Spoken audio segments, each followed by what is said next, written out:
श्रीगंगानगर में एसीबी ने बड़ी कार्रवाई को अंजाम दिया है। केसरी सिंहपुर में एंटी करप्शन ब्यूरो ने पटवारी को ट्रैप किया है। फसल बीमा क्लेम की राशि जारी करने के एवज में रिश्वत मांगी गई थी।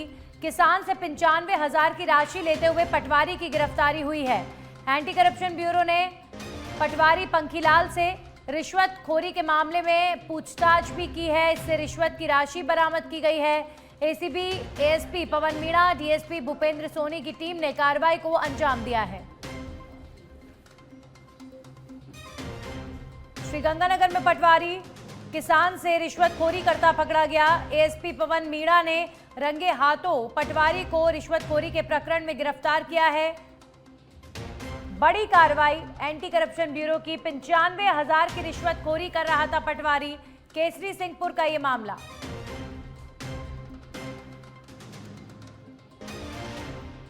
अब खबरों में आगे बढ़ेंगे और बात करेंगे केंद्रीय मंत्री नितिन गडकरी से चूरू सांसद राहुल कसवा की मुलाकात हुई है। ट्रांसपोर्टर्स की हड़ताल और अन्य मुद्दों को लेकर केंद्रीय मंत्री से मिले सांसद। चूरू की सड़क विकास के मुद्दे पर दोनों नेताओं के बीच चर्चा भी हुई है। सड़कों को चिन्हित कर आरओबी बनाने का प्रस्ताव मैंने केंद्रीय मंत्री को दे दिया है। राहुल कसवा बोले, परिवहन विभाग के अधिकारियों के ऊपर नहीं हुई कोई कार्रवाई, इसे लेकर भी बात की गई है। तो परिवहन मंत्री नितिन गडकरी से सांसद राहुल कसवा की मुलाकात हुई है और चूरू के विकास को लेकर, चूरू की सड़कों के विकास को लेकर एक आरओबी राहुल कसवा की तरफ से नितिन गडकरी को दिया गया है। तो केंद्रीय मंत्री नितिन गडकरी से मिले हैं चूरू सांसद राहुल कसवा। दो बड़े महत्वपूर्ण इशू थे जिनके ऊपर हमारी मुलाकात हुई। एक तो डिस्ट्रिक्ट के अंदर सीआरआईएफ की जो रोड्स के प्रस्ताव गए हैं, हमारे तारानगर से लेकर रावतसर तक की रोड जाती है जो पहले नहरी विभाग की थी। बड़े प्रयास करके हमने स्टेट गवर्नमेंट में उसकी कैटेगरी चेंज कराकर उसको एमडीआर बनाया है। अब एमडीआर की हमारे डिस्ट्रिक्ट में सिर्फ एक मात्र की यही रोड बची हुई है, क्योंकि एमडीआर की सड़क और उससे ऊपर की सड़कों पर ही सीआरआईएफ का पैसा लगता है। तो सरकार को हमने मंत्री महोदय को लेटर दिया है कि आप हमारे एमडीआर के अंदर इस सड़क को सीआरआईएफ की जो स्कीम है उसके तहत इस सड़क को लिया जाए, ताकि डिस्ट्रिक्ट में हमारी बहुत ही महत्वपूर्ण 100+ किलोमीटर की सड़क है जो डायरेक्ट हनुमानगढ़ डिस्ट्रिक्ट तक कनेक्ट करेगी, उसका भी प्रस्ताव दिया है। साथ ही साथ भारत सरकार का एक सेतु बंधन का स्कीम का प्रोग्राम था जिसके अंदर हम आरओबीज और आरयूबीज बनाते हैं रेलवे क्रॉसिंग्स के ऊपर, जिसमें सीआरआईएफ का पैसा फिर लगता है और बड़ी महत्वपूर्ण योजना थी। पिछले चरण में, पहले चरण में 14 आरयूबी और आरओबी सैंक्शन हुए राजस्थान में, जिसमें चूरू को 3 मिले थे। उसी के तहत हमने कपल ऑफ सरदार शहर में और हमारा एक नौहर के अंदर हमारा गोगामेडी बहुत बड़ा धार्मिक स्थल है जहाँ काफ़ी श्रद्धालु आते हैं। रेलवे क्रॉसिंग की बड़ी दिक्कतें आती हैं, तो सरदार शहर के लिए, नौहर के लिए और गोगामेडी के लिए, और हमने राजगढ़ तहसील हमारी जो है वहाँ पे एक बहल रोड के ऊपर हमने 4-5 लोकेशंस के आइडेंटिफाई करके उसके ऊपर आरओबीज बनाने की और आरयूबी बनाने के लिए प्रस्ताव गवर्नमेंट को दिया है। लेकिन ये दो। और अब खबर जयपुर से, जहां पर जवाहर सर्कल थाना से 4:30 बजे प्रेस वार्ता। एसीपी मालवीय नगर आदित्य पुनिया प्रेस वार्ता करेंगे। जवाहर सर्कल थाने पर अंतर्राज्यीय गैंग का खुलासा होगा। तो 4:30 बजे ये प्रेस वार्ता होने वाली है जिसमें गैंग का भी खुलासा होगा, गैंगस्टर का भी खुलासा होगा और पुलिस की कार्रवाई का खुलासा होगा। खबर दौसा के लालसोट से है। दौसा के लालसोट से इस वक्त की बड़ी खबर आ रही है। तहसील कार्यालय में जमकर हुआ है हंगामा। तहसीलदार और वकीलों के बीच विवाद का ये मामला बताया जा रहा है। तहसीलदार के खिलाफ नारेबाजी और अभद्रता का मामला है। वकील नारेबाजी करते हुए तहसीलदार के चैम्बर में घुसे हैं। लालसोट पुलिस थाने में प्राथमिकी दर्ज नहीं होने पर तहसीलदार राजस्व कर्मियों के साथ धरने पर बैठ गए हैं। तहसीलदार ने बार एसोसिएशन के अधिवक्ताओं पर मारपीट के आरोप भी लगाए हैं। वहीं वकीलों ने भी तहसीलदार पर अभद्रता करने का आरोप लगाया है। जमाबंदी पर स्टे के नोट के अंकन को लेकर हुआ था विवाद शुरू। तहसीलदार ने अधिवक्ताओं पर मारपीट के आरोप लगाए। तहसीलदार का आरोप है कि 2 घंटे बाद भी उनकी प्राथमिकी पुलिस थाने में दर्ज नहीं हुई है और अब तहसीलदार और वकीलों के बीच का ये जो मामला है, ये जो विवाद है, लगातार बढ़ता जा रहा है, क्योंकि तहसीलदार कई लोगों के साथ यहाँ पर धरने पर बैठ गए हैं और इसी के साथ ही तहसीलदार कार्यालय में भी जमकर हंगामा यहाँ पर देखने को मिला है। वकीलों की तरफ से भी लगातार विरोध प्रकट किया जा रहा है। वकील यहाँ पर बड़ी संख्या में पहुंचे तहसीलदार के चैम्बर में और विरोध प्रदर्शन किया गया। आपको बता दें, तहसीलदार ने एक तरफ वकीलों के ऊपर अभद्रता का आरोप लगाया है, तो वहीं वकीलों ने भी तहसीलदार पर गलत आचरण का आरोप लगाया है।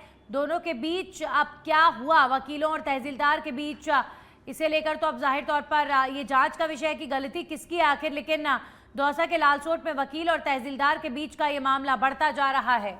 वकीलों ने तहसीलदार कार्यालय के सामने धरना प्रदर्शन भी किया है। अलवर के बस स्टैंड पर भारतीय मजदूर संघ प्रदर्शन कर रहे हैं। प्रदर्शनकारी पुष्पराज शर्मा ने बताया कि अलवर आगार डिपो के मुख्य प्रभारी सपना मीणा को पद से हटाने की मांग की गई है। संगठन ने आरोप लगाया है कि मीणा पिछले 2 वर्षों से डिपो में पदस्थापित हैं और उनके कार्यकाल में लगातार विवाद और कर्मचारियों का उत्पीड़न बढ़ रहा है। ज्ञापन में कहा गया कि डिपो संचालन में अनियमितता, झूठे आरोप लगाना, मनमानी तबादले करना और कर्मचारियों की समस्याओं का समाधान न करना उनकी कार्यशैली का हिस्सा है। वहीं संघ ने सरकार से मांग की है कि मीणा को तत्काल हटाकर किसी निष्पक्ष अधिकारी को जिम्मेदारी दी जाए ताकि कर्मचारियों को न्याय मिल सके और निगम की कार्य प्रणाली सुचारू हो सके।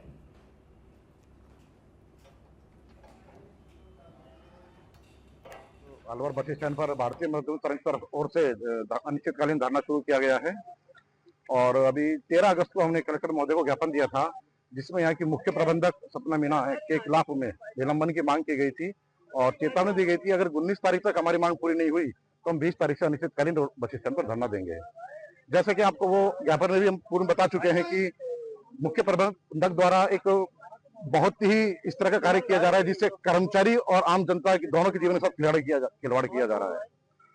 ऐसे ऐसे वाहन चालकों से गाड़ी चलवाई जा रही है जिनके लाइसेंस चिकित्सा विभाग द्वारा निरस्त कर दिए गए हैं, आरटीओ द्वारा उनका रिन्यूअल नहीं हुआ है, 4 साल से वो अनफिट हैं, बावजूद उसके उनसे गाड़ियां चलवाई जा रही हैं। शिकायत करने के बावजूद वर्तमान में अभी भी कुछ ड्राइवर ऐसे हैं जिनसे गाड़ी चलवाई जा रही है। अगर कोई उनके खिलाफ में आवाज उठाता है, कुछ बोलता है तो या तो उन्हें नोटिस दिया जाता है, धमकाया जाता है, उन्हें निलंबित कर दिया जाता है। ऐसे कर्मचारी भी हैं जिन्होंने आवाज उठाई और उन्हें निलंबित कर दिया, तो उनके खिलाफ में आज यहाँ पे अनिश्चितकालीन धरना हमारा शुरू हुआ। खबरों में आगे बढ़ेंगे और बात करेंगे जयपुर के प्रसिद्ध मोती डूंगरी गणेश मंदिर में भक्ति और आस्था का अद्भुत नजारा देखने को मिल रहा है। 9 दिवसीय भगवान गणेश के जन्मोत्सव के पहले दिन श्रद्धालुओं में जबरदस्त उत्साह देखने को मिला। मंदिर में 1.25 लाख मोदक की भव्य झांकी सजाई गई जिसने भक्तों का मन मोह लिया। इसके साथ ही भगवान गणेश को माणिक और पन्ना जड़ित मुकुट पहनाकर विशेष रूप से सजाया गया था। तो जयपुर में मोती डूंगरी मंदिर में जबरदस्त उत्साह गणेश भक्तों में देखने को मिला। मंदिर में 9 दिवसीय गणेश उत्सव का जो आयोजन है आज से शुरू हो गया है। करीब 251 किलो के जो 2 लड्डू हैं, इसके अलावा तमाम छोटे लड्डुओं की झांकी आज यहाँ पर मंदिर परिसर में सजाई गई है और आप यहाँ पर आप तस्वीरें देख सकते हैं कि शहनाई वादन के साथ आज से जो गणेश चतुर्थी की शुरुआत है वो यहाँ पर हो गई है। आपको बता दें कि 9 दिन तक ये जो कार्यक्रम है वो यहाँ पर चलेगा और इस दौरान तमाम सांस्कृतिक कार्यक्रमों का जो आयोजन है वो यहाँ पर करवाया जाएगा और 9 दिन तक जो ये उत्सव है वो यहाँ पर चलने वाला है। तमाम जो भक्तजन हैं, तमाम जो श्रद्धालु हैं वो बड़ी संख्या में यहाँ पर दर्शन करने के लिए पहुँचेंगे और 9 दिन तक ये कार्यक्रम आयोजित किया जाएगा। इस श्रृंखला में अलग अलग तरीके से जो है यहाँ पर कार्यक्रम, सांस्कृतिक कार्यक्रमों का आयोजन होगी, भजन संध्या का आयोजन करवाया जाएगा। इसके अलावा 27 तारीख को जो बड़ी संख्या में, क्योंकि एक मेला भरता है यहाँ पर, तो ऐसी बड़ी संख्या में श्रद्धालु यहाँ पर पहुँचते हैं तो मंदिर परिसर के द्वारा तमाम जो तैयारियां हैं उनको अमली जामा पहना दिया गया और आज से जो गणेश चतुर्थी की शुरुआत है वो यहाँ पर हो गई है। कैमरा पर्सन हरिशंकर त्यागी के साथ मैं कुणाल भटनागर, सच वेदड़क, जयपुर। अब खबरों में आगे बढ़ेंगे और बात करेंगे 12 के शाहबाद से। खबर है जहां पर शाहबाद कंजर्वेशन रिजर्व में एक बार फिर पैंथर दिखा है। वन्य जीव प्रेमियों में खुशी की लहर है। क्षेत्रीय वन अधिकारी राजेंद्र प्रसाद मेघवाल ने लोगों से अपील की है, कहा है कि पैंथर दिखने पर नहीं करें कोई भी छेड़छाड़। तो 12 के शाहबाद में पैंथर का मूवमेंट। शाहबाद कंजर्वेशन रिजर्व में एक बार फिर से पैंथर देखने को मिला है। वन्यजीव प्रेमियों में इसे लेकर खुशी की लहर है। शाहबाद कंजर्वेशन रिजर्व में लंबे समय से पैंथर की मूवमेंट नहीं मिल रही थी, जिससे कहीं ना कहीं वन्यजीव प्रेमियों में भी चिंता थी।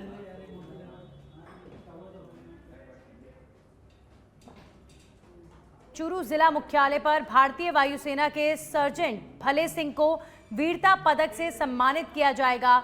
उनकी अदम्य बहादुरी और कर्तव्य निष्ठा के लिए राष्ट्रपति उन्हें सम्मानित करेंगी। ये घोषणा राष्ट्रपति भवन से जारी वीरता पदक सूची में की गई है। सूचना मिलते ही गांव ही नहीं बल्कि जिले में खुशी की लहर दौड़ रही है। बता दें कि ऑपरेशन सिंदूर में सार्जेंट भले सिंह ने वायुसेना की S-400 grenade air defence unit में लॉन्चर इंचार्ज रहते हुए असाधारण साहस का परिचय दिया और दुश्मन की तीव्र हवाई चुनौती के बावजूद उन्होंने पाकिस्तानी वायुसेना के 5 लड़ाकू विमान F-16 समेत अवाक्स विमान को मार गिराने में योगदान दिया। अपनी सभी क्षेत्रवासियों के सूरत जिला वासियों को, मेरे तहसील सिद्धमुख व राजगढ़ वासियों को, पूरे राजस्थान वासियों, देशवासियों को बहुत बहुत धन्यवाद करना चाहूँगा। ये जो award president gallantry award mention and dispatch मुझे ऑपरेशन सिंदूर में अपने भूमिका के लिए दिया गया था, ये अवार्ड मैं अपनी पूरी यूनिट, अपनी टीम, जो मेरा टीम है लॉन्चर की टीम, अपने अफसर साहिबान को और मेरे देशवासियों को और उन माताओं और बहनों को जिन्होंने इस इंसिडेंट में अपने सुहाग को खोया था, उनको सबको समर्पित करना चाहूँगा। 10 तारीख की जब ये वार स्टार्ट हुआ था, 7 से वैसे ऑफिशियल डेट तो इसे युद्ध की अपने 7 तारीख से थी, बट 6 को हम लोग शाम को ही अपना जगह चले गए थे। 10 तारीख की रात को जो बहुत बड़ा अटैक हुआ था, उसमें पाकिस्तान की तरफ से बहुत बड़ा अटैक हो रहा था उस दिन, उसमें एक ऐसी कंडीशन आ गई थी कि एक हमारा सिस्टम ने काम करना बंद कर दिया था, क्योंकि हमने उस सिस्टम से वहीं झुंझुनू के नवलगढ़ में वकीलों का गुस्सा थमने का नाम नहीं ले रहा है। 15 अगस्त को एसडीएम सुनील कुमार के तहत की गई कथित अभद्रता के विरोध में वकीलों का आंदोलन छठे दिन भी जारी है। वकील न्याय कार्य का पूरी तरह से बहिष्कार करने धरने पर बैठ गए हैं।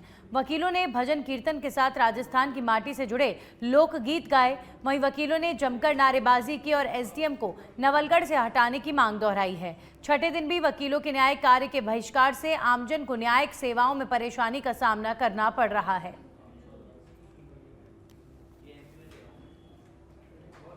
और अब खबर बांसवाड़ा की गढ़ी से है, जहां पर सागवाड़ा मुख्य सड़क का कुमजी का पाला के पास एक बड़ा पेड़ अचानक से सड़क के बीचों बीच गिर गया, जिससे घंटों जाम लगा रहा और राहगीरों को परेशानियों का सामना करना पड़ा।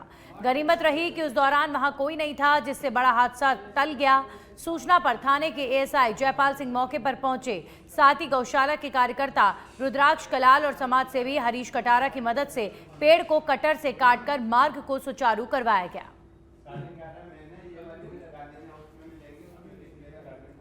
तो सड़क पर पेड़ गिरने से रास्ता जाम हो गया। बांसवाड़ा की गढ़ी में हादसे के दौरान खाली सड़क और अगर कोई वाहन होता तो कोई बड़ा हादसा भी हो सकता था। वहीं कोटा के बोरखेड़ा थाना क्षेत्र से एक चौंकाने वाला मामला सामने आया है, जहां पर लिव इन रिलेशनशिप में रह रही एक महिला पर उसके ही बॉयफ्रेंड ने हमला कर दिया। पीड़िता का आरोप है कि वो पिछले 2 वर्षों से अपने बॉयफ्रेंड के साथ रह रही थी, लेकिन उसके साथ अचानक विवाद हो गया। फिलहाल पुलिस ने महिला की शिकायत दर्ज कर जांच शुरू कर दी है। पुलिस का कहना है कि मामले की गंभीरता को देखते हुए सभी पहलुओं पर जांच की जा रही है।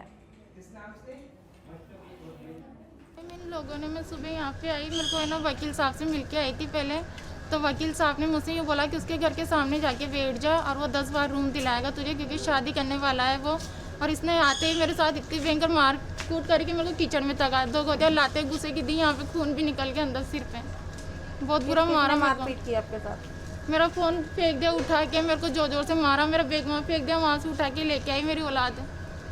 किसने मारा आपको? सोहेल ने मारा मुझे बहुत भयंकर। इन घर वालों ने उकसाया कि इसको मार कूट के बाहर निकाल, जब जाके आना बंद करेगी। कौन है? इनका बेटा है शबाना में, शबाना नाम है इनका आंटी जी। पहले कब से रह रही थी तुम इसके साथ? 2 साल से मेरा रिलेशन चल रहा था इसके साथ। प्रेमनगर सेकंड में आता था ये मिलने। फिर उसके बाद मैंने एक औलाद भी पैदा कर दी। इसकी एक औलाद पैदा हुई थी तो उसको भी नहीं बोला कि ये तो धंधा करके लेके आई है। तो वो औलाद इसकी निकली, डीएनए मैच हुआ, उसके बाद ही तो वो जेल गया ना, नहीं तो ऐसे कैसे जेल चल जाता वो। कितने महीने ये जेल में रहकर आया था? 3 महीने के समथिंग रह के आया था। वहीं धौलपुर में युवक से बर्बर मारपीट, 12 से अधिक लोगों ने एक युवक को बेरहमी से पीटा है। युवक पर कार चढ़ाने का भी प्रयास किया गया है। पीड़ित युवक को लात घूंसों से भी पीटा गया है।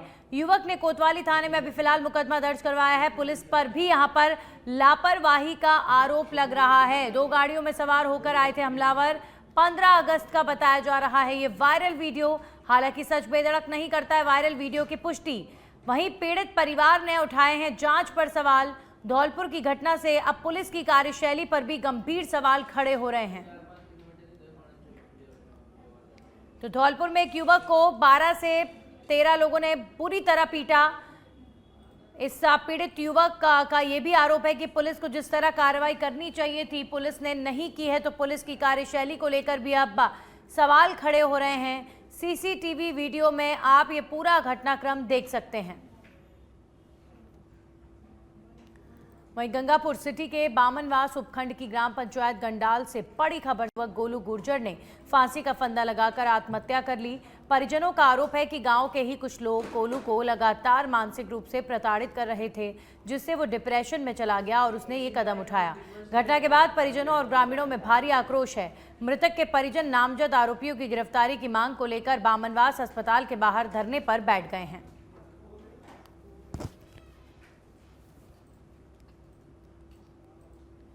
जोधपुर में 2 दिन पूर्व उदय मंदिर थाना क्षेत्र में हुई फायरिंग की घटना के मामले में पुलिस ने बड़ी कार्रवाई करते हुए आरोपियों को अजमेर से गिरफ्तार कर लिया है।